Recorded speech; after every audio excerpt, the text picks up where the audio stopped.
Hey everyone, Adam back here again. It's been a while. I know, I apologize for that. I've got a whole boatload of SimHub videos coming, I promise. But work has been crazy, but in a good way. I've got some cool projects that I'm on right now that I am just diving headfirst into and I absolutely love. And I've got a whole list, so thank you to everybody who has reached out to me over the last couple of weeks with SimHub questions. I've been doing my best to stay on top of those here on the YouTube comments, in Discord, wherever you've reached out to me. I've got about 7 or 8 ideas for SimHub videos that I really want to record, and I really want to get out there to help you guys out, because I've been getting a lot of positive feedback that my videos seem to be working, and that means that this effort that I'm putting in is not for naught. So thank you all for that. And as my way of saying thank you to all of you for the support over these last few months since I've started this, I think I'm up to almost 300 subscribers, which is crazy because I didn't think that many people actually wanted to learn SimHub. So that's really good to see. So I want to thank everybody. And as a little treat, I stayed up very late the last couple of nights, even after I was supposed to go to bed and shut off from work. And I wanted to do something really cool. So I'm going to go ahead and flip over to the lovely new Porsche 911.2 GT3 R that we have here in iRacing. And my gift to all of you, let's see, we're going to jump in the car here real quick. And I'm going to go over and I'm going to open up SimHub on a different window. And then I am going to start this Porsche 911 GT3 R dashboard. It's a little wonky when the engine's off. It's not quite perfectly matched to the Porsche because I don't have this oil pressure too low when the engine's off, but it does fit nicely over here. So we're going to start up the engine. You can hopefully hear that. So a lot of the things that we don't get in iRacing on the Porsche dashboard, yeah, we've got here. So I've got 4 pages for you to cycle through.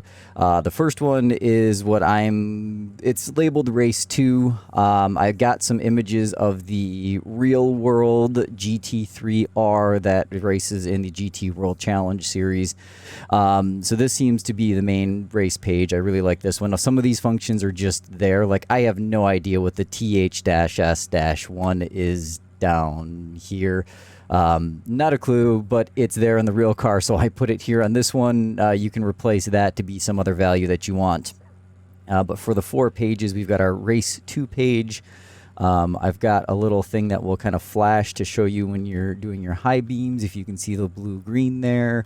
I gotta adjust it. It's not quite perfect, still needs a few tweaks. But then we've got some pages to scroll through here. So this is the main race page that I will be using.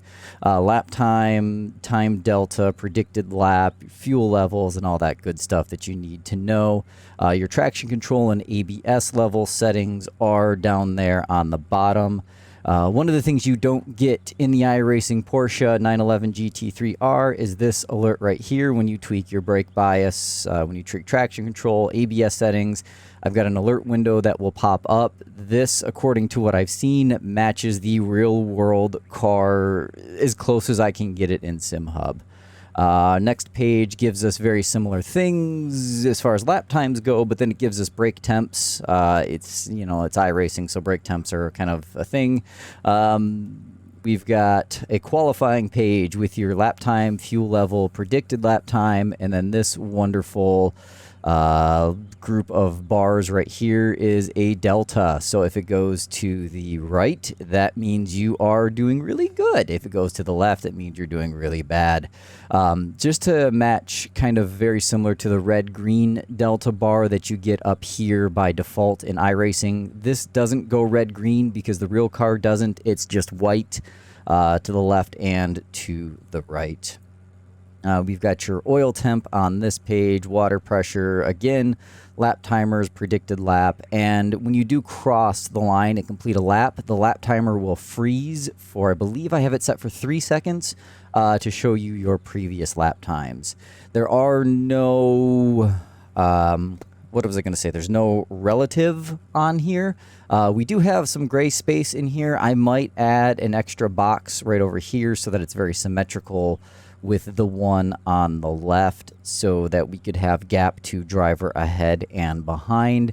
I might do that. You let me know in the comments below if you want to see it. But I did design this to kind of fit on a 480 by 272 USB-D 480 display. But it also does happen to fit nicely right over if you want to just run it in windowed mode if you don't have an external display. So yeah, I'm gonna go run a couple of laps here real quick, and as I do, I'll scroll through, and the frame rate's really bad because I'm using display capture and OBS right now, so I apologize for the choppiness. Okay, so here's my main race page. Here's our brake temp page, and because iRacing doesn't give us brake temps, I might replace that with something else. If I do update this, what I'll do is down in the video description, I'll put like last updated date. So maybe, you know, if you download this dash, as usual, there'll be a link in the description to download it. Come back in a month or two, check to see if I made any updates, just look at the update date. Time delta is not going to show anything because I haven't finished a lap yet. Here is our delta. As you can see, I'm slow. I don't know. I haven't driven the Porsche enough yet. I'm a big fan of the BMW M4. Of course, I haven't spent any time at all in my rig in the last few weeks, thanks to work. I never know how to take turn 1 here at Road Atlanta. I love this track, but I never get aggressive enough, if that makes sense.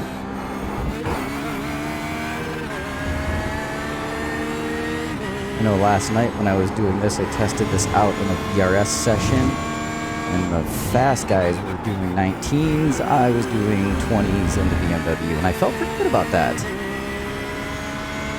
Right now, my predicted is 120, okay. And this is just whatever the baseline setup is. This car feels good. Oh, and I overshot that corner.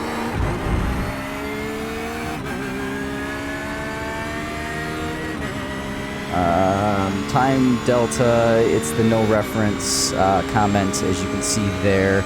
No reference just means I haven't set a lap, so it doesn't have anything to refer against. That's the way I like to see it. You can always go in and change that to whatever time delta you prefer. Hopefully by now you've seen enough of my videos to know how to edit that stuff. If not, let me know. Leave a message in the comments. I'll kind of walk you through it. Now if this did what it's supposed to do, it'll freeze the lap time. There we go, 120.78. 3 seconds. Now we've got an actual delta up there, and I've got the on-screen iRacing delta just for some comparison. But there we go. Yeah, it was aggressive enough. Picked up a little time there. Whoop, wow, it was too hot there. So there we go. I'm gonna go off the track. We're gonna hit the brakes, and I'm gonna do this. So there you go. My gift to all of you: the description. I can't speak today. The download link to this SimHub dashboard will be saved on Google Drive as always. Just click the link down there in the thinger. Download it, use it. Let me know what you think. And yeah, thank you for hanging out with me these last few months as I've been posting these videos and giving me ideas for more. More to come. It is summer, so family stuff, vacations, lots of golf, hopefully, for myself. And I will post videos as time allows, but then once we get back into fall in a couple of months, I will have more time to get back to more videos, and I'll post some racing content and some stuff for ACC. I did install Automobilista 2, so I'm going to start working on some SimHub stuff for that as well as time allows, but I think I'm kind of overscheduling myself here, so I'm not going to make too many promises right now. But yeah, more to come. So thanks.